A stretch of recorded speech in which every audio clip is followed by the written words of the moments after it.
Hello and welcome to Stay Paid, the sales and marketing podcast from ReminderMedia, on a mission to help you close more deals and retain more business so you can live a life of freedom tomorrow, but only if you take action today. My name is Joshua Stike, and I am joined, as always, by Luke Acree. What is up, everybody? And our guest today is Willie Mandrell. Willie is the broker and principal owner of the Mandrell Company, a Boston-based real estate brokerage focusing on the micro niche. We had a conversation before the podcast if it's niche or niche. And I'm on the voting side of niche. You're on niche. I say niche, but I grew up in Virginia, so I don't know if that's a Southern thing. But you think Southern would be more niche? I have no. I don't know. It sounds like Southern to say niche. I go back and forth though. The micro niche or niche of multifamily investment. Willie specializes in leveraging your niche market and building a business plan around that. Willie's expertise and passion in the local community has also led him to create a local networking group, Boston Wealth Builders, which has over 1,700 members and continues to grow every day. Willie Mandrell, welcome to the podcast.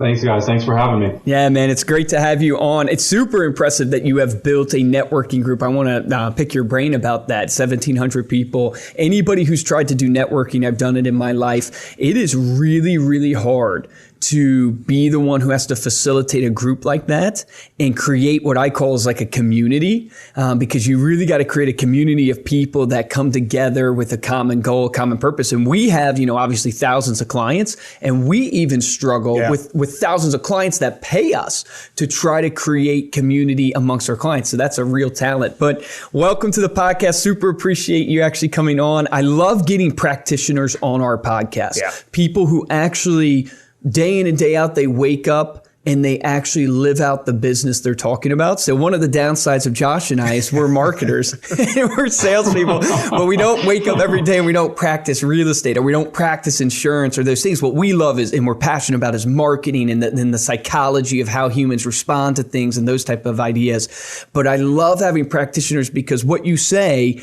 I know our audience is going to get so much value because you've built a whole business doing this. So what you're going to share with people today, it's stuff that you've implemented in your business, which is super impressive. But if you could just kind of introduce, I always ask all of our interviewers, our interviewees, is it interviewees? It's niche. Niche. Okay. Yeah. It's niche. But I asked them, hey, introduce yourself to our audience. They don't know obviously who you are, or kind of your story, why you got into real estate, how you have become kind of a broker owner. Could you walk them through, your journey and lead us back up to today? And then let's talk about how you've grown your business from the niche side. Sure. Getting started, my grandparents were in the real estate business. My grandmother moved up to Boston from Atlanta, Georgia, I think late 40s, 1950s, early 50s. For those of you familiar with Boston, we have this thing called the Prudential Center here in Copley, and she was in the market before the Prudential Center went up. She bought a couple of brownstone buildings. They were boarding houses at the time, rented them out. Continued to pay down the mortgage, and then, ended up, at the end of the day, I think it was 94, she sold everything, was multimillionaire. Awesome. And it was really, the way she described it to me was really simple. She came up, she had a 6th grade education, and, she was just buying buildings and paying down the mortgage and creating wealth for herself. And when I, came along, I was, graduating from college, I wanted to buy a condo.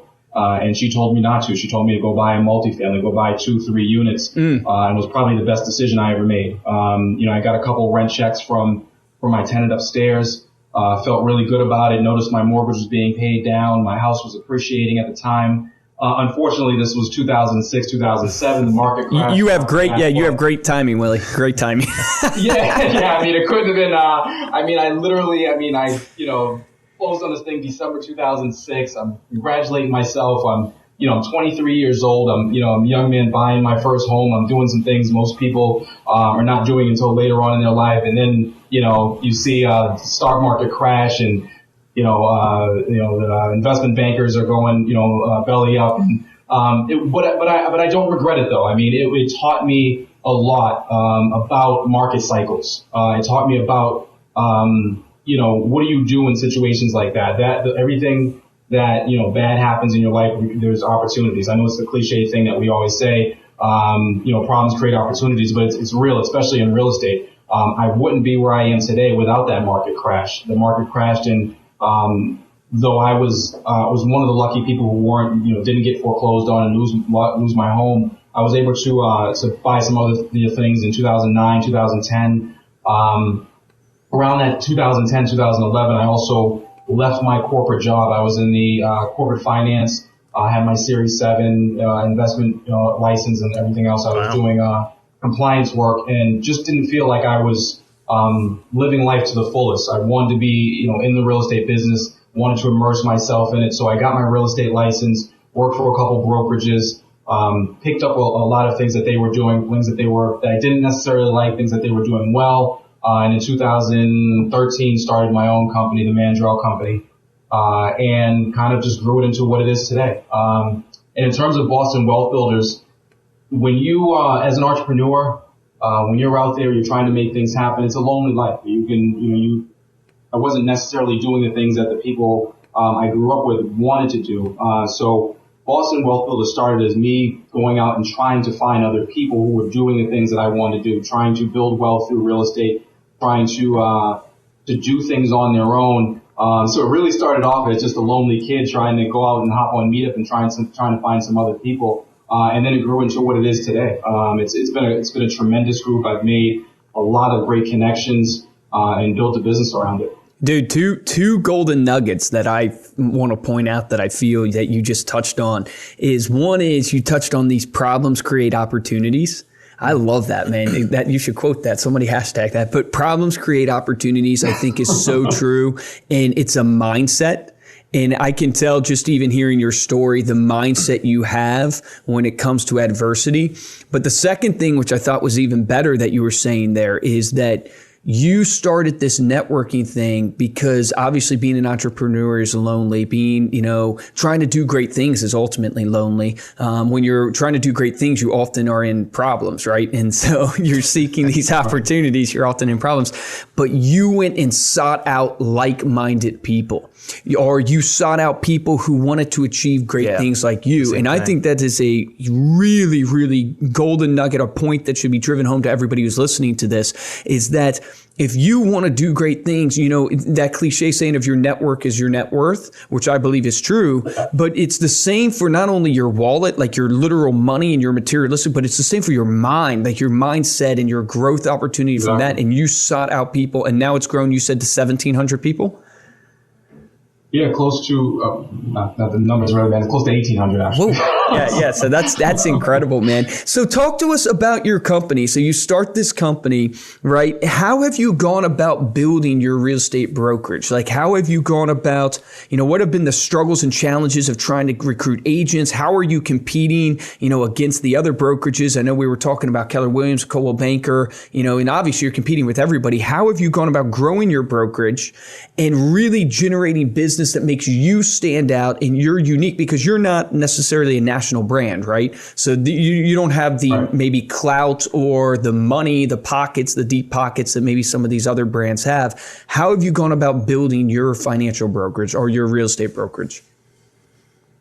I don't know where I try to do as much reading as possible, business reading, books on real estate, books on marketing, books on sales. As much as I can, and somewhere along the line, I figured out that I needed to be able to differentiate myself. When I first got into the business as an agent, I was chasing business left, right, up and down. I wasn't saying no to anything, and I don't think that new real estate agents necessarily should. The problem with that is I wasn't really defining myself. I was running north of the city, south of the city, 50 minutes from my house, right around the corner, and I really wasn't becoming an expert in any one of these particular markets. So I figured out and let me back up. I can also say that in real estate, there's just so many different things you can do. I mean, you have the commercial side, you have the residential side, you have rentals. Rentals is a big thing here in Boston as well.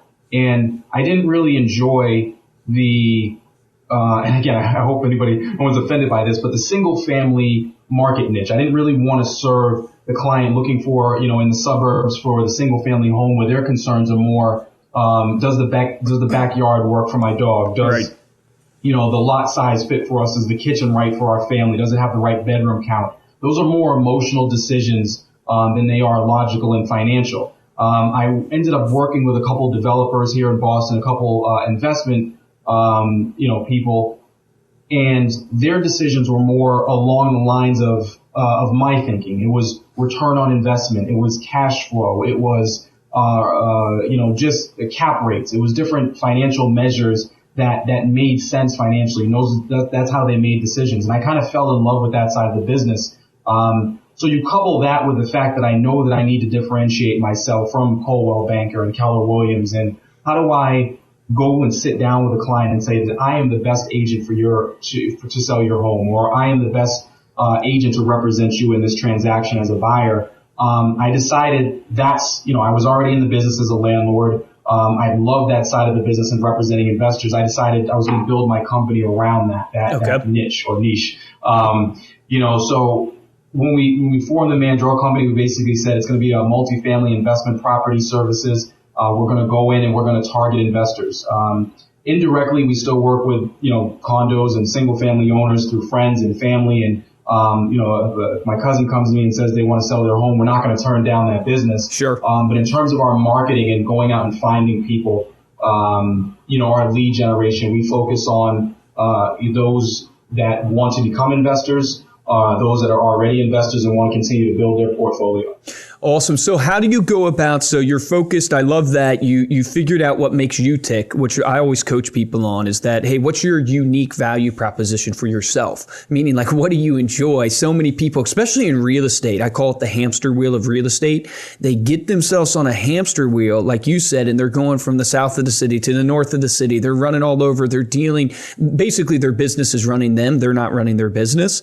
And so it's that process like you went through of going, hey, this is what I love to do. This is what makes me tick. This is what makes me unique. You found out that investing really gets you going. This whole idea of cash flow, return on investment, all that, stuff. How then do you go generate leads? So I have agents that I talk to all the time that are doing investments. I actually do investments myself in properties. How do you guys go find the leads? Because how do you find the investors? How do you find the properties for them? Because one of the struggles for real estate agents right now is they can't find properties for their investors because there's so many people with the rise of HGTV. Everybody wants to be a flipper now. Everybody wants to be an investor. So walk us through a little bit of that dynamic. Sure. So, there are two answers to that question. In the beginning, we were doing a little bit of everything. The Boston Wealth Builders has helped me find a lot of people or a lot of individuals that want to go out and buy that networking group.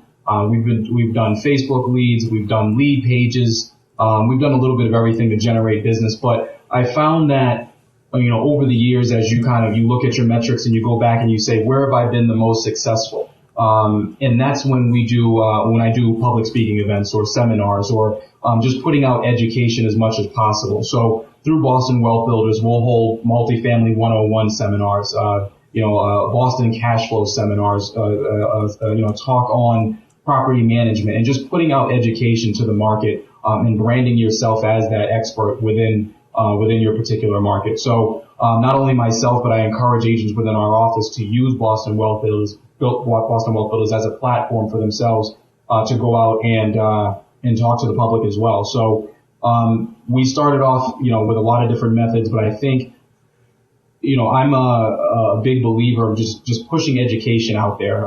We do a lot on YouTube. We do a lot, again, through Boston Wealth Builders, and any opportunity we have to speak and put ourselves out there, we're going to take it. So. No, I love that. So on your seminars, like two questions that pop into my mind. So I try to put myself in if I'm the person that wants to then go execute this tomorrow, like how do you attract the attendees? Like, do you struggle getting people to attend? Is it purely through that networking group that you're a part of, the 1800 that fills the seats of the seminars? Like if someone wanted to do a seminar tomorrow, what are some of the things they should think of to make sure that they're not wasting their time or their money, obviously trying to put on a seminar, but no one shows up? Yeah, absolutely. So we try to go everywhere with it. We're not going to rely on Boston Wealth Builders just to fill up the room. We have a couple things coming up at the end of this month. We're going to go out and go Eventbrite. We're going to reach out to other meetup organizers as well and say, hey, we have an event coming up. We'd love to collaborate with your members and invite your members to our event as well. We're going to go to the event location and make sure that they're promoting our event as well, whether it be flyers or through their email list.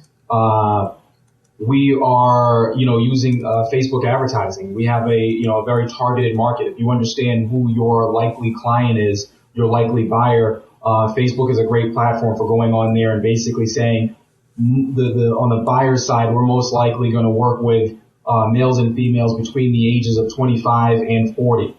They most likely have an income of X. They most likely live here. Facebook allows you to go out and target those individuals specifically and market your message to them. We think we'd be crazy not to be on something like Instagram right. these days. So we're putting our message everywhere. One thing that I can share with you about RSVPs and everything is we understand that, especially for a free seminar, we're looking at 30 to 40% attendance compared to RSVPs, if that makes sense, right? For every 100 RSVPs we're getting, we're probably seeing 30 to 40 people show up, depending on the weather, depending on the time of the year. January is a great time to have seminars because everybody's doing their New Year's resolution thing. Everybody has, I want to get out there, I want to get aggressive, this is my year, I want to buy a house. So you'll hop on Eventbrite, and you'll hop on Meetup, and you'll see, a long list of events, and we're going to compete in that, as well. It's an excellent time to recruit new agents because everybody's reevaluating what they want to do for the new year as well. So, that 30, 40% margin, if you have, 10 people sign up, you're probably going to be you and a couple of people sharing a drink, at that event. So you really need to go for numbers, understanding if we have, a hotel room that seats 50, we're probably going to try to get 150 people to RSVP for that event before we're satisfied. No, that's awesome, man. So many good stuff there. Eventbrite, you talked about Meetup, obviously you're going to and promoting it at the location, flyers, stuff like that. How much money do you think, from a ballpark standpoint, if you're given, kind of the audience, like how much are you guys spending ballpark? How much should they expect to spend on doing a seminar? And then have you seen it, I'm assuming yes, but have you seen it pay off in ROI for you? Can you give us a feel for how much someone like a new agent would expect to spend trying this in their hometown? Yeah, sure. So it's hard to speak about return because here in Boston, and again, I'm not familiar with too many other markets in terms of prices are, we're, like I said, it's pretty pricey here in Boston. So one transaction, typically the commission for one transaction is, we're looking at, 600, 700,000 is your typical, home. So we're looking at 15, almost 20 grand from one side of a commission. We see probably a 2% commission here versus some other neighborhoods where we're looking at 2.5, 3. Okay. So what I would say is, typically a typical event, we're probably spending a couple hundred, $300 to $500 on the actual event location itself, whether it be a local hotel room or, a restaurant with some other space. We're probably spending another couple hundred to a few $100 on appetizers. We usually, ask attendees to buy their own drinks. And then, maybe another $300 or $400, maybe a little bit more depending on the, how much, the size of the event, what we're trying to attract on actual marketing. So if we're, probably spending about $1,000 per event, one transaction, one connection, one purchase, or one sale from that event pays for itself many times over. Do you find that in the investor market, because a lot of our people are working with investors, do you find that one investor, like you have a smaller client base, or are you going after a volume of clients? Meaning, like, do you have to nurture that one investor and really take care of them and spend a ton on the relationship because that person's going to buy 15 to 20, homes versus going after, let's say 500 investors or something like that? I think on the investor side, it's a little different. I mean, you don't have to have the extensive volume that you would need on, when we talk to real estate agents and we coach our real estate agents, especially brand new into the business, we, here in Boston, we're basically saying if you want to close 10 deals, you're probably going to need, 15 contracts because some of those contracts are going to die. Somebody's going to buy a car right before closing and mess up their credit or just not get approved. 15 contracts, you probably need 45 prospects. 40 prospects are somebody serious that you're sitting down with. And then in order to get, 45 prospects, you need 150 leads. So we kind of break it out like that. 150 leads will probably close you 10 deals at the end of the year. For investors, you probably don't need that many. You probably, if you're talking to your investors right about, where are they getting their financing? Are they serious about making a purchase? And if you're asking the right questions, you'll really know quickly who's serious about making, something happen. So, are we going to look for 150 real estate investors? Probably not. The caveat to that, or the flip side, is when I say investor, I don't necessarily always mean somebody who is going to buy 150 units. Right. The investor here in Boston is also the owner occupant who owns a 3-family, a triplex. And again, depending on where you are in the country, people probably don't know what I'm talking about. Here in Boston, there's not a lot of space. We build up, we don't build out. So, everything's a 3-family here. So you have a lot of situations where we'll go an FHA or a mass housing loan. We'll put somebody into that first floor unit and they're renting out the other 2 and covering the good majority of their mortgage. Those people don't necessarily always buy again and again. But they could have. And one of the benefits, the side benefit of working with the investor is they're eventually going to need you again when they're looking for tenants. They're always going to come back to that listing agent and say, okay, you sold me this building. I have a tenant now moving out. Can you list the apartment for me as well and help me find a new tenant? Now, that's a great point. Yeah. A lot of added benefit to working with investors. Guys, I don't know if you noticed as he was talking how well he knew his numbers. Yeah. That really stood out to me, man. As you were talking about how many leads it takes and how many calls and all, your numbers. And it's something that Josh and I, it's like a pet peeve of ours that we just yell at people all the time. It's like they don't know their numbers. Then they wonder why they're not having success. It's like, well, it's like you're just trying anything and everything. You got to track your numbers. Just out of curiosity, are there systems that you guys use to track your numbers? How long did it take you to figure out, kind of the formula of success for you, just for our agents that are listening? Because I know that's a big topic on the minds of agents is, how do I know, how do I track my numbers? How do I know, when I'm successful, when I'm not successful? What was your journey in that? Yeah, sure. I'm right there with you guys. You have to track your numbers. You have to know your numbers. I think most agents, when they get in, they don't treat it like a business. They're under the impression that you can get into the real estate business and just work hard and things will just happen.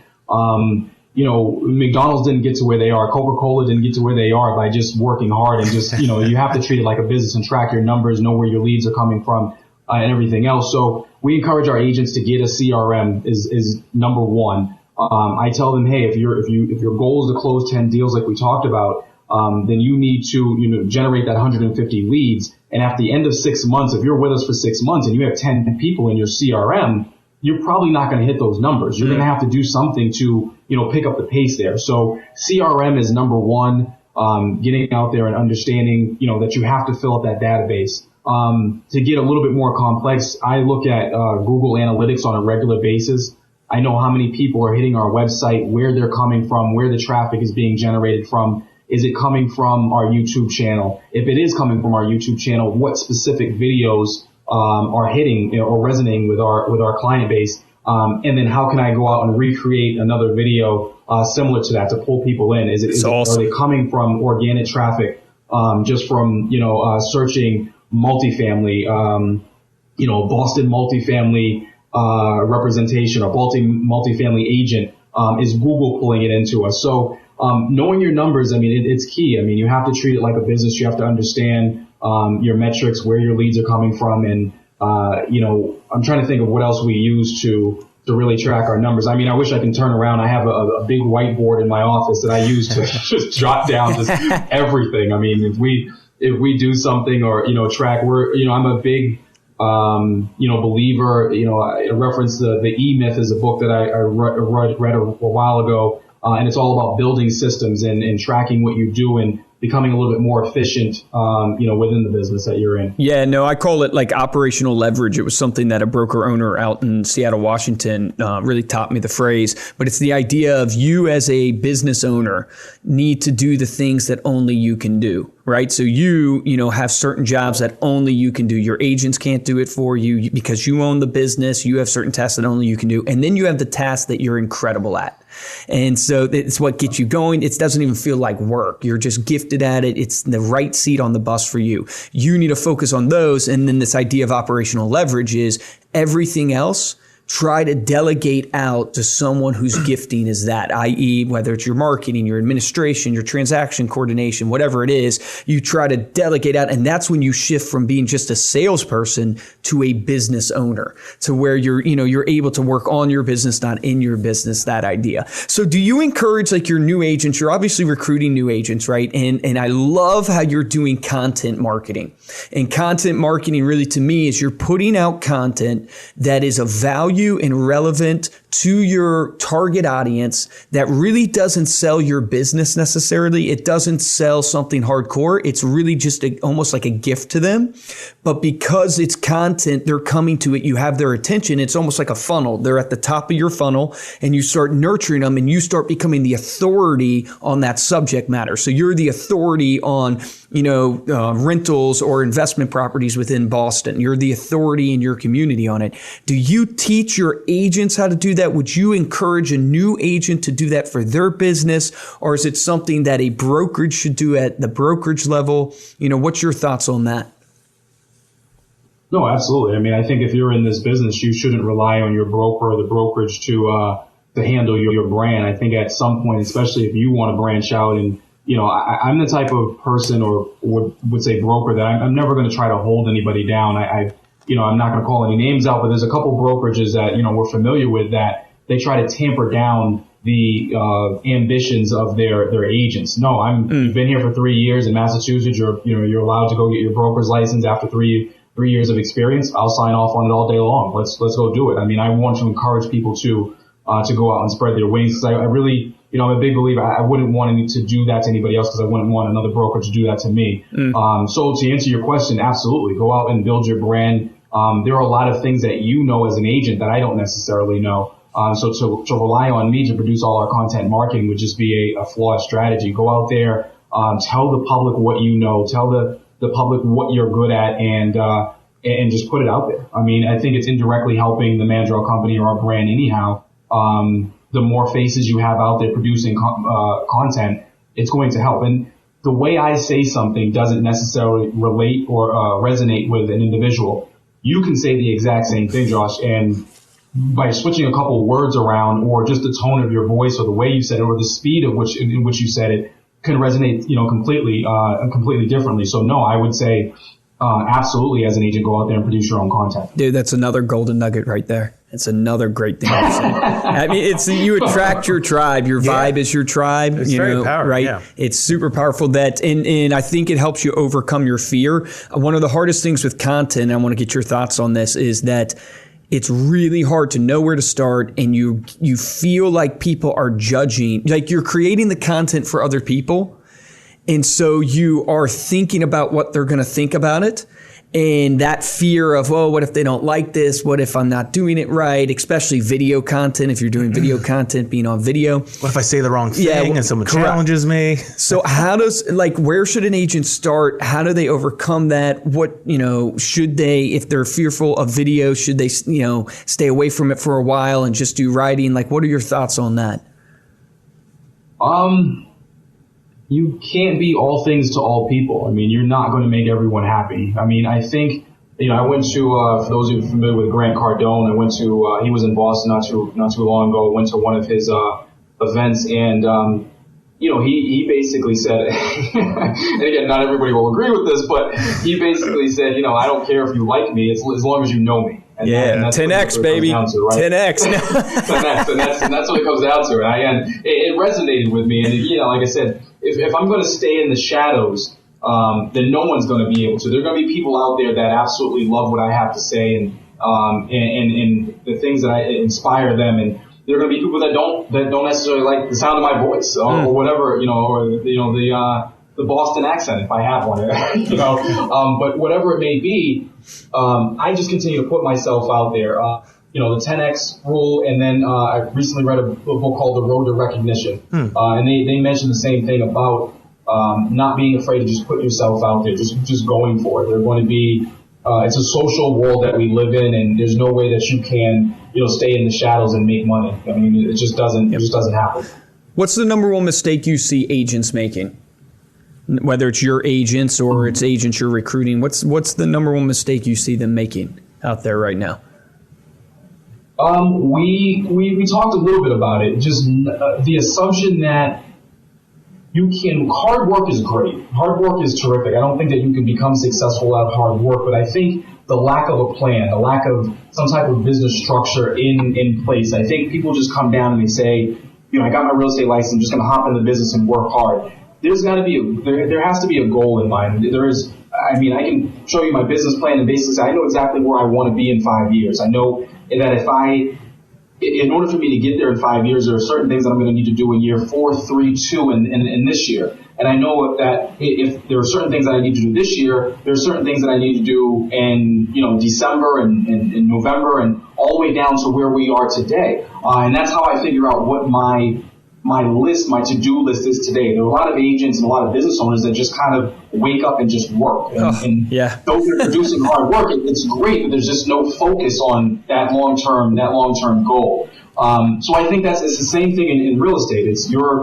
Most real estate agents look at themselves as an agent and not a business owner, an independent contractor, someone who is, Willie Inc., Willie LLC. They think that they work as an employee. They're so used to the employee life that they think that they somehow work for the brokerage. They don't understand that they're affiliated with the brokerage, but they're their own company, and they have to treat themselves that way.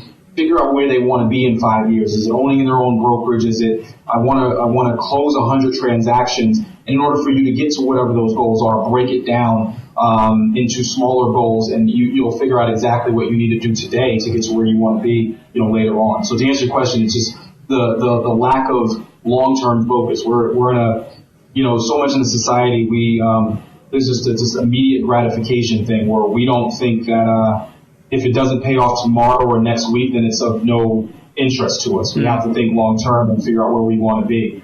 And if they do that, I think more agents will be successful in their business. Yeah, man, I think that's spot on. I think even content marketing inherently in its nature is a long-term play. So when you do content marketing, because content marketing done well can't be done as a sales pitch. It has to be done as a value add. And that long-term is getting people to really, it's that brand recognition or mind share, you would call it, where you're just trying to position yourself as an authority.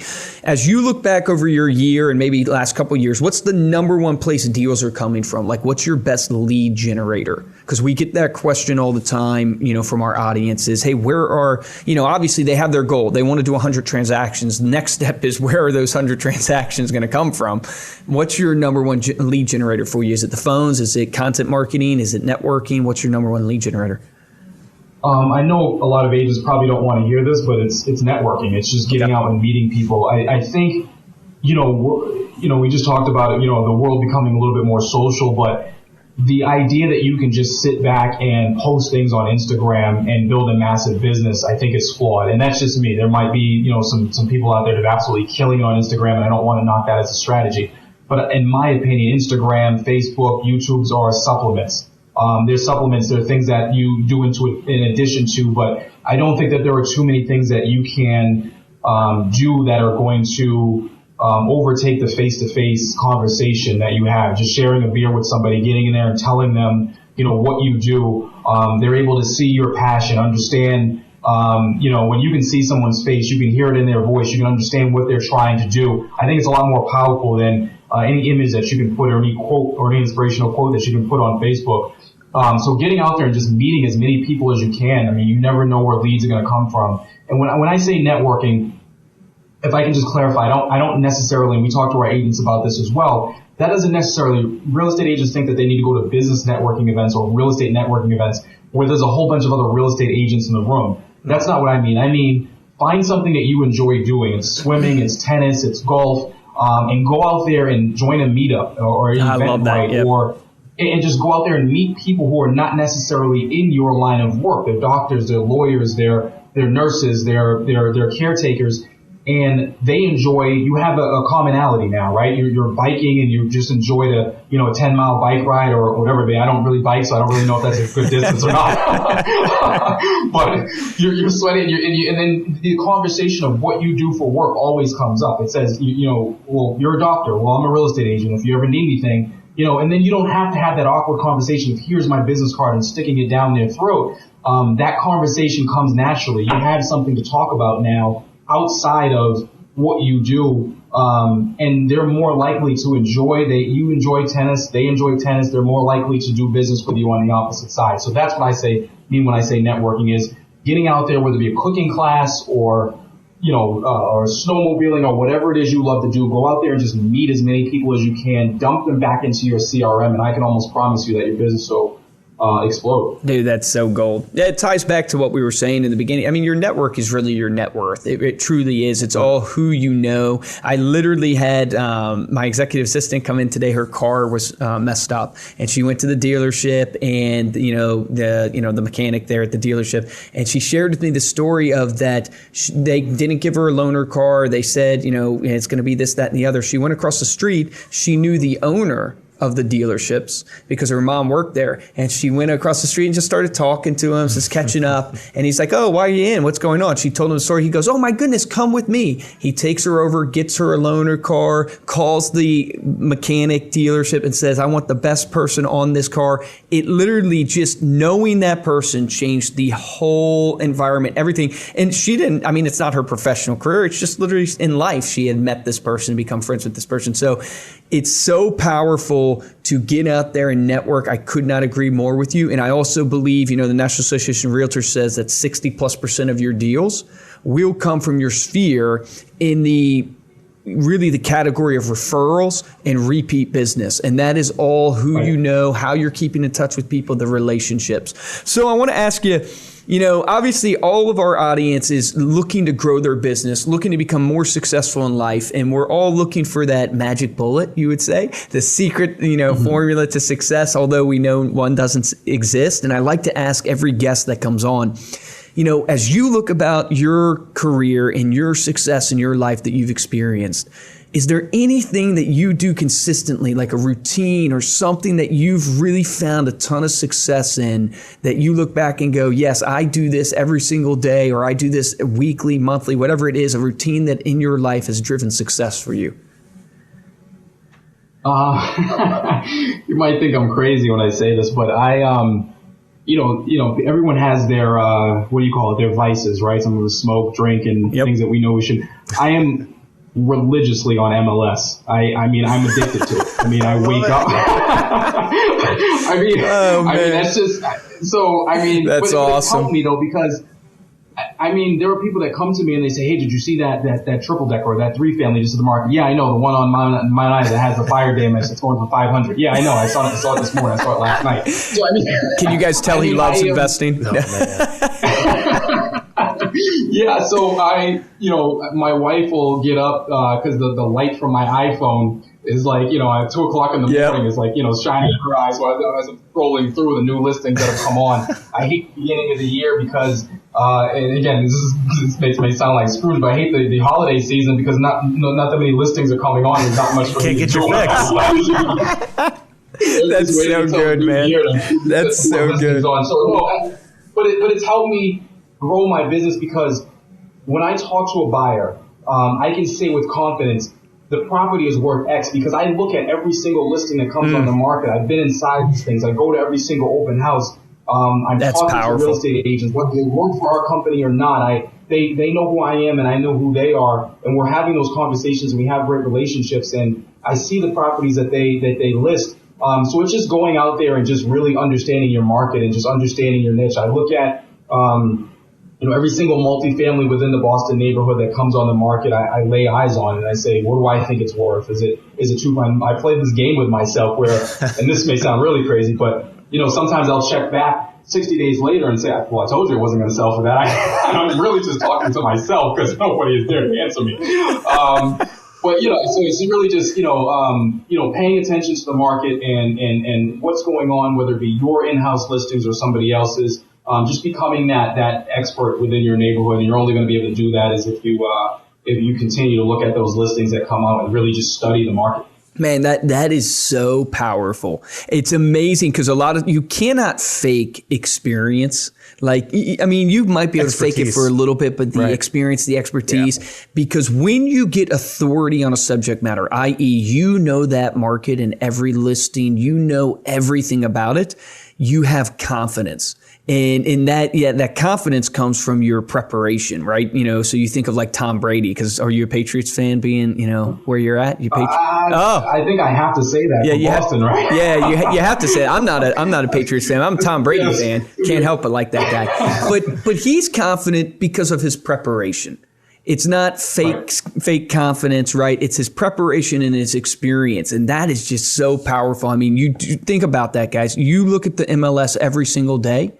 In the course of 90 days, how much better are you going to be in your knowledge and your confidence in delivery at the next listing presentation or the next time someone asks you what goes on with the market? It's just going to naturally pour out of you. You can't help but talk about it. And I'll make this point that when I interview people, I can tell when someone loves what they do and when they actually just know everything about it, they can't help themselves. Because when you start asking them about their expertise, it doesn't matter if it's coding, it doesn't matter if it's sales, it's finance. They just can't help, but it just pours out of them and oozes out of them. They start talking about it. They smile. So that is such a powerful routine that really, I think every real estate agent should add to their business.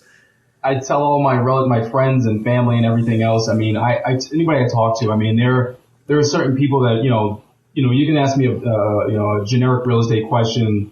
And, like I said, I'll try to answer it. But as soon as we start talking about cash flow, return on investment, I was like, hey, you open the door. So be prepared for this because we're going to sit down. You're going to sit down, take a seat because we're going to be here for 20 minutes. So, dude, really, you know what I love about guys? I'm telling you, man, it is amazing. I love your energy. I love how you talk about this cash flow and return on investment. You know why? Because I'm an investor myself, right? So I have properties myself. Nice. And I'm sitting here on this podcast going, man, I want to talk to Willie about some of the deals I have going on.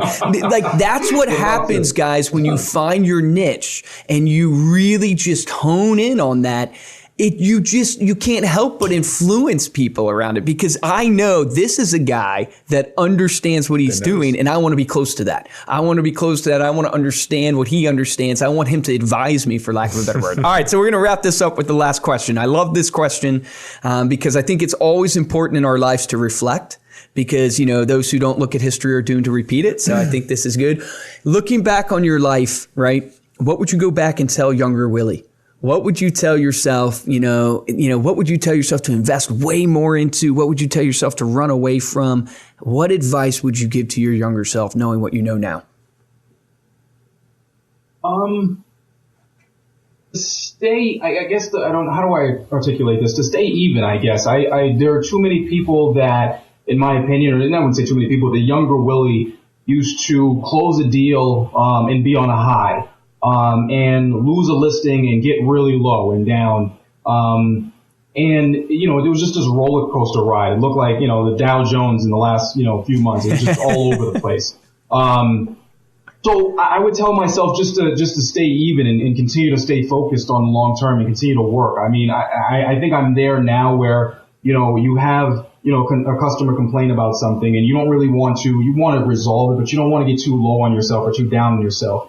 You have a big listing appointment and it seems like things are going well. Don't get too high. Don't get distracted in thinking that you've made it now. And, you really want to stay as even as possible and continue to, look towards the future and work towards the future. It's to get off being an entrepreneur, being a real estate agent. There are just so many ups and downs. There's just so many from day to day, from hour to hour. I mean, if I reacted like that now, I mean, I would drive myself crazy. I get a call and, we just picked up, three new listings from one developer who wants to sell out. And then we get another call and, we just lost a deal, or buyer deal fell through. I mean, you just can't be all over the place. And that was the younger Willie, just kind of emotionally, just all over the place. Once I have a family now, and one of the things that I try to do is I try to go home and not let my day affect the way I treat, my daughter or my wife, and go home and when we have, bad days or it's ended badly or a project isn't completed on time, I don't want to go home and press that bad day off on somebody else. So I try to stay as even as possible. We have, it wasn't the case several years ago, but I do have employees now. And the way I come in the office, the way I leave the office obviously affects their attitudes as well. Coming in and on a a trip from what happened the day before is just not necessarily a good thing. It's not a good way to run your business. So try to stay as even as possible and not, ride the peaks and valleys of being an entrepreneur or being a real estate agent, if that makes sense. No, that's an amazing piece of advice, because it's what we hear all the time is that, the up and downs, the roller coaster rides. I've always learned it's never as bad as you think it is.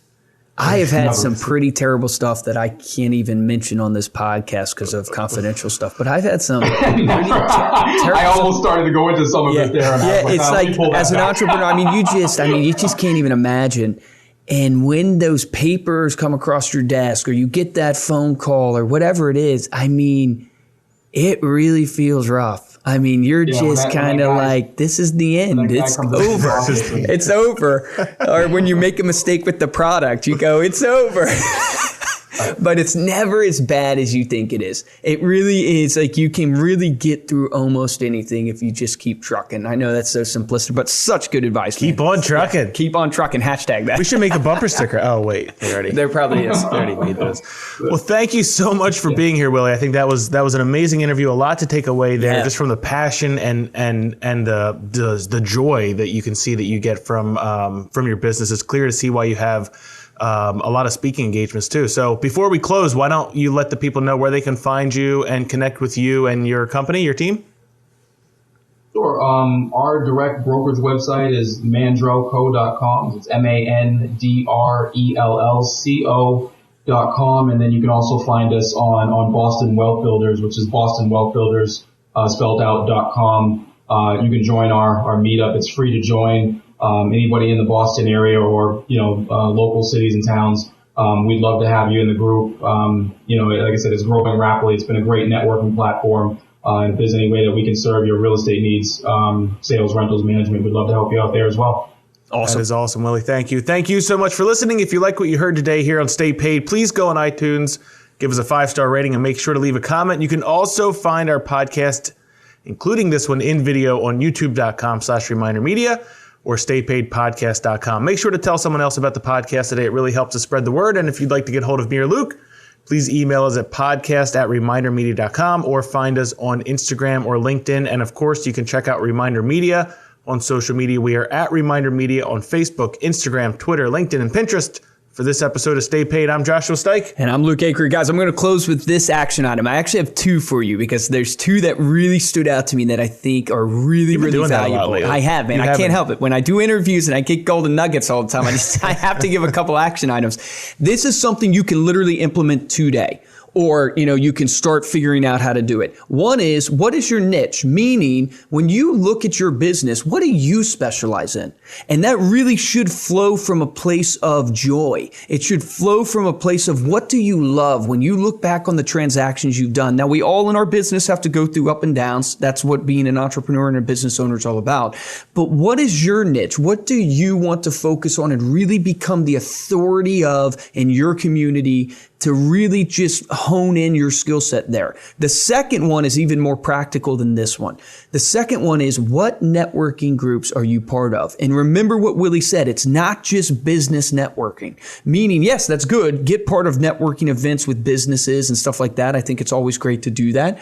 But what groups are you a part of? Where are you going and meeting people? And if you're going to be in the real estate, insurance, financial advisor business, you have to be meeting people, have to be building your database, have to be building relationships. Your business will live and die on relationships. So if you don't have a group, a meetup, I know he talked about meetup.com. You can literally go on there, find something you're interested in, go attend it. Put that into action in your business this week. Remember, the difference between a top producer and a mediocre producer in any business is top producers take action. So take action on that. Go find a networking group, figure out what you love, what your niche is going to be, and kill it and become a top producer in your community.